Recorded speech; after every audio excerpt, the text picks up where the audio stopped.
할렐루야. 153 저녁기도 오신 여러분들 주님 이름으로 환영하고 축복합니다. 오늘도 주님의 복음에 매여 하나님의 은혜 가운데 참여하는 이 기도의 시간이 하나님의 놀라우신 은혜를 경험하고 또 하나님의 새 일들을 경험하는 은혜가 있는 귀한 시간이 되기를 간절히 소망하겠습니다. 먼저 하나님의 말씀 보도록 합니다. 고린도전서 9장 23절 말씀부터 27절 말씀까지 보겠습니다. 고린도전서 9장 23절에서 27절 말씀입니다. 우리 같이 한 목소리로 다 함께 봉독하도록 하겠습니다. 시작. 내가 복음을 위하여 모든 것을 행함은 복음에 참여하고자 함이라. 운동장에서 다름질하는 자들이 다 달릴지라도 오직 상을 받는 사람은 한 사람인 줄을 너희가 알지 못하느냐. 너희도 상을 받도록 이와 같이 다름질하라. 이 일을 다투는 자마다 모든 일에 절제하나니 그들은 썩을 승리자의 관을 얻고자 하되 우리는 썩지 아니할 것을 얻고자 하노라. 그러므로 나는 다름질하기를 향방 없는 것 같이 아니하고 싸우기를 허공을 치는 것 같이 아니하며 내가 내 몸을 쳐 복종하게 함은 내가 남에게 전파한 후에 자신이 도리어 버림을 당할까 두려워함이로다. 아멘. 우리말 속담에요. 제사보다 제밥에 더 관심이 있다라는 그런 말이 있습니다. 이 말의 의미는 본질보다는 비본질의 것에 관심이 있고 중요한 일보다는 부스러기에 관심이 있는 사람에 대한 비판에 대한 말이죠. 사실 우리 주변에도 이런 사람들이 많이 있습니다. 우리도 이런 부류의 사람일 수도 있습니다. 예를 들어서 대학에서 학생들을 뽑을 때에 이 받는 전형료가 터무니없이 비싼 경우들이 있다고 합니다. 어제 제가 지역사회협의체 임원들과 함께 이제 이 사역을 하다가 고3을 둔 어떤 한 부모님이 학부모의 이야기를 들었어요. 그런데 이렇게 학교에다가 이제 원서를 지원을 할 때에 한 학교당 15만 원씩 받는답니다. 그런데 이제 추가 이제 모집 이제 정식 이제 모든 합격 이게 끝이 났는데 등록비를 내지 않는다든지 아니면 이 학교를 포기하고 다른 학교로 가는 때에 그 TO가 남지 않습니까? 그러면 추가를 받는 것이 있는데 추가를 하는 학교들은 이제 얼마든지 추가를 이제 낼 수도 있다라는 거예요. 한 사람당 뭐 15학교까지도 뭐 낼 수 있다고 합니다. 그런데 한 학교당 15만 원씩이면 여러분 10학교만 해도 얼마입니까? 150만 원을 들어가는 그런 어마어마한 비용이 들어간다라는 것이죠. 이처럼 전용료가 터무니없이 비싼 경우들이 많이 있다라는 거예요. 여러분, 대학의 본질은 좋은 학생을 공정한 절차에 의해서 선발하고 또 그들을 이 사회에 필요한 인재로 길러내는 것 아닙니까? 그럼에도 불구하고 이 전용료를 부풀려 가지고 장사를 한다면 제사보다 제밥에 더 관심이 있는 것은 아닌가라는 생각을 합니다. 자, 그렇다면 교회의 본질은 무엇일까요? 교회의 본질은 복음이죠. 복음은 뭡니까? 생명을 살리는 일이에요. 예수 그리스도께서 온 일을 위해서 십자가에 달려 돌아가셨다는 사실, 그로 인해서 죄와 사망으로 인하여 죽을 수밖에 없었던 우리가 생명을 얻었다라는 이 사실이 복음 아닙니까? 그런데 교회가요, 이렇게 놀랍고 아름다운 복음을 전하지 않고 비본질적인 일에만 몰두하고 있다면 그것은 교회가 해서는 안 되는 일이라는 거예요. 오늘 본문에서 바울은 고린도 교회가 비본질적인 교회가 되는 것을 두려워하며 자신이 고린도 교회를 위해서 사역할 때에 복음을 위해서 헌신했음을 증거하고 있음을 볼 수가 있습니다. 여러분, 바울은요 평생 동안 꼬리표처럼 달고 다녔던 논쟁거리가 있었는데 그게 뭔지 아세요? 바로 사도성에 대한 논쟁이었어요. 예루살렘 교회를 목회하고 있는 사도들을 추종하는 무리들이 이 바울은 사도가 아니라는 거예요.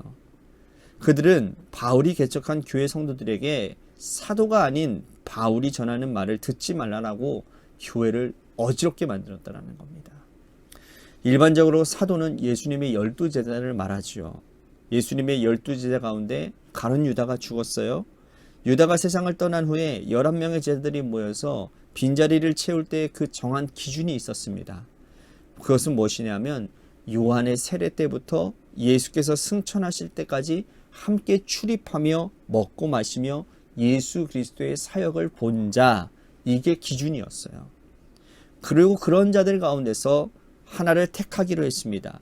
그리고 그 기준에 의해서 가룟 유다의 한 자리를 채운 사람이 누구냐면 바로 마띠아였어요. 마띠아. 그러니까 예수님의 직계 제자들이 정한 기준에 의하면 사도 바울은 사도가 될 수가 없어요. 하지만 그 기준은 사람이 정한 기준이라는 거죠. 바울은 하나님이 택한 사도였고 이방인을 위한 그릇이라고 주님이 직접 하나님께서 그에게 말씀하시지 않습니까?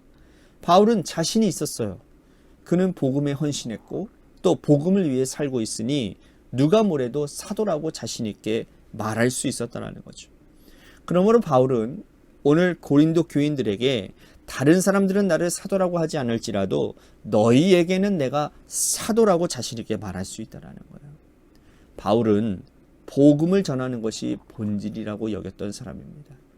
사도에 대한 논쟁에서 쓸데없이 힘을 빼는 것은 비본질이라고 생각을 했다는 것이죠.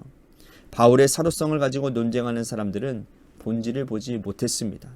그들은 바울을 통해서 증거되어지는 복음이라는 이 본질을 보지 못하고 예수님과 함께 3년을 다녔느니 이런 비본질적인 문제로 바울을 괴롭혔다는 거예요.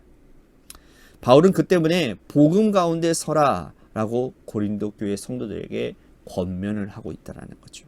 그리고 바울은 복음을 전할 때의 본질을 붙들고 어떻게 살았는지를 그렇게 증거하고 있습니다. 뭐라고 증거하고 있느냐 하면 자신이 사역을 하면서 사역비를 얼마든지 누릴 수 있고 받을 수 있음에도 불구하고 그거 받지 않겠다라는 거예요. 실제로 여러분 사도 바울은 고린도 교회를 사역했을 때에 자비량 사역을 했습니다. 자비량 사역.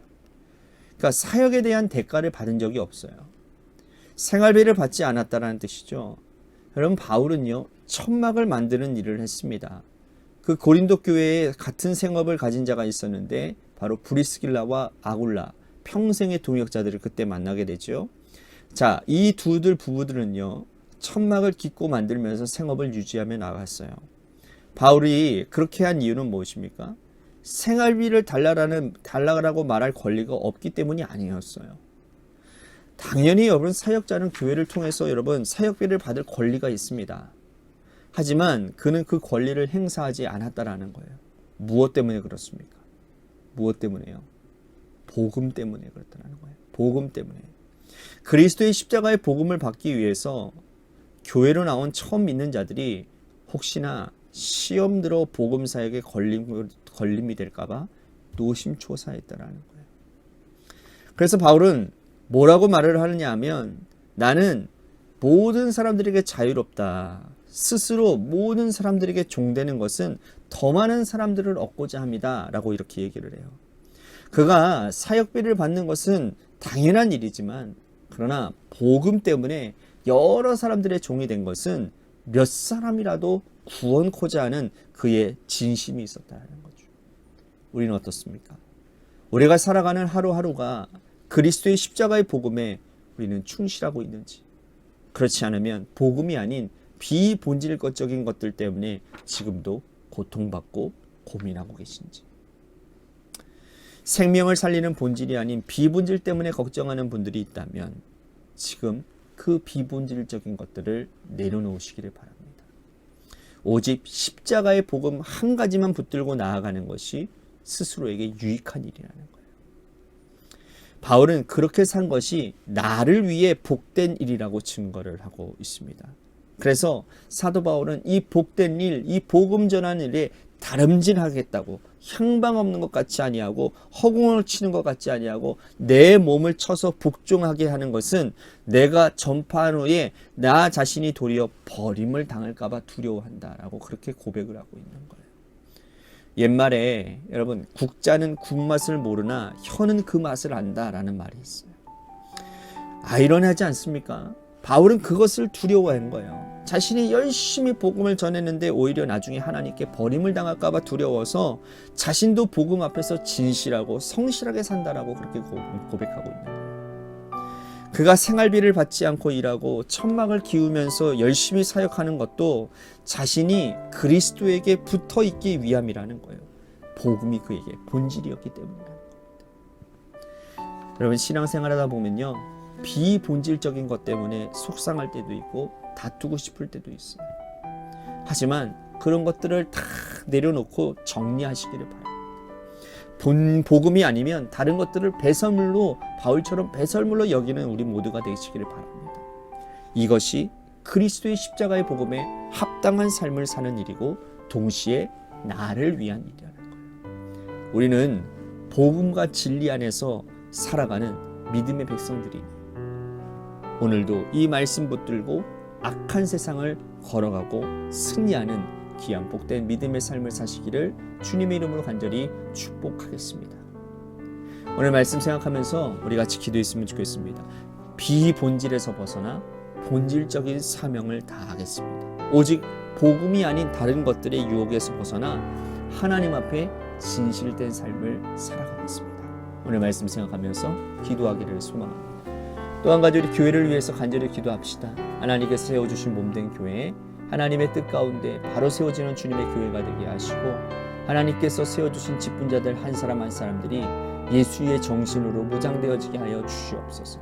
예수를 주장하고 예수님처럼 말하고 행동하는 그 아름다운 행실을 통해 주님의 교회를 살찌우게 하시고 또한 그 교회가 우리 영혼들만 살리는 것이 아니라 우리 주변에 있는 많은 사람들을 살려내는 이웃도 행복하게 하는 그런 공동체가 되도록 인도해달라고, 또한 재개발 가운데 놓여져 있는 교회를 위해서도 여러분들 간절히 기도해 주시기를 바랍니다. 또한 육신의 질병으로 고통당하시는 분들 많이 있습니다. 우리 김은정 지사님 아버님을 위해서, 또한 김은정 지사님 본인을 위해서, 또한 이종민 장로님을 위해서, 박순식 장로님을 위해서도 기도해 주시기를 바랍니다. 또한 여러분들의 삶의 자리와 여러분들의 자녀들을 위해서 기도하시다가 이 시간 돌아가시기를 바라겠습니다. 우리 같이 노래 끝날 때까지 합심하여 기도하도록 하겠습니다. 기도하시겠습니다.